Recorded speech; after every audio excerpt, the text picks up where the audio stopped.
everyone. This is all new Realme C75X যেটা আমাদের কাছে চলে এসেছে আনবক্সিং করার জন্য। এটা দুইটা কালার মার্কেটে বাংলাদেশ মার্কেটে লঞ্চ হয়েছে। সো আমাদের কাছে আপাতত ওশিয়ান ব্লু কালারটাই আছে, আর এইটার সাথে আমরা আরেকটা কালারও পেয়ে যাব, সেটা হচ্ছে কোরাল পিঙ্ক। এটা অ্যাকচুয়ালি ফিমেল কাস্টমারদেরকে অপেক্ষা করেই মার্কেটে নিয়ে এসেছে। সো আমরা চলুন দেরি না করে এটার ভিতরে দেখি কি কি আছে। আমার তো এক্সাইটমেন্ট বেশি লাগতেছে। এই হচ্ছে ডিভাইস, কিছু কাগজপত্র, কেবল, অ্যাডাপ্টার। ওমা, আর কিছু নাই? দরকার নাই, এটাও দরকার নেই।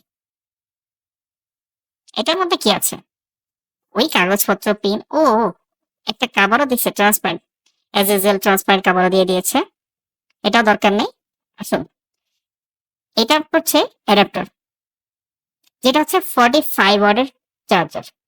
সো মোটামুটি ফার্স্ট চার্জই হবে। স্পেকটা আরেকটু বেশি ছিল, যে আরেকটু বেশি দিবে। কেবল, যেটা ইউএসবি টু টাইপ সি। দেখ, এগুলো আপাতত সাইড রাখি, ডিভাইসের দিকে যাই। This is the device. 17,999 টাকায় বাংলাদেশ মার্কেটে ওয়াটার প্রুফ ফোন।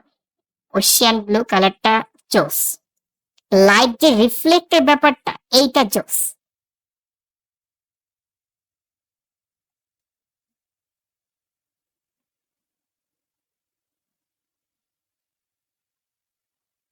ফোনে 3.5mm জ্যাকটা নেই, এটা থাকলে একটু ভালো হইতো এই বাজেটের মধ্যে, কারণ 3.5mm জ্যাকটা একটু দরকার পড়ে।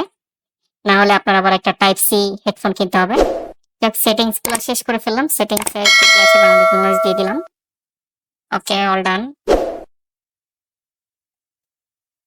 ফোনের টাচ রেসপন্স খারাপ না, টাচ রেসপন্স তো ভালোই।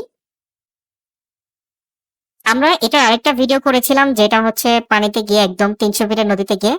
আপনারা এটা একটু দেখে আসবেন, আমাদের চ্যানেলে আপলোড দেওয়া আছে। একদম ডিরেক্টলি ডিপ ওয়াটার টেস্ট করেছি, আপনারা ওই ভিডিওটা দেখার আমন্ত্রণ রইল। ফোন খারাপ না, ফোনের পারফরমেন্স আমার কাছে ঠিক লেগেছে। তো আপনার যদি 17,999 টাকা ওয়াটারপ্রুফ ফোন চাই, বা 20,000 টাকার বাজেটের মধ্যে ওয়াটারপ্রুফ ফোন চাই, তাহলে রিয়েলমি আপনার কাছে বেস্ট অপশন, কারণ অন্য কেউ দিচ্ছে না। Thank you.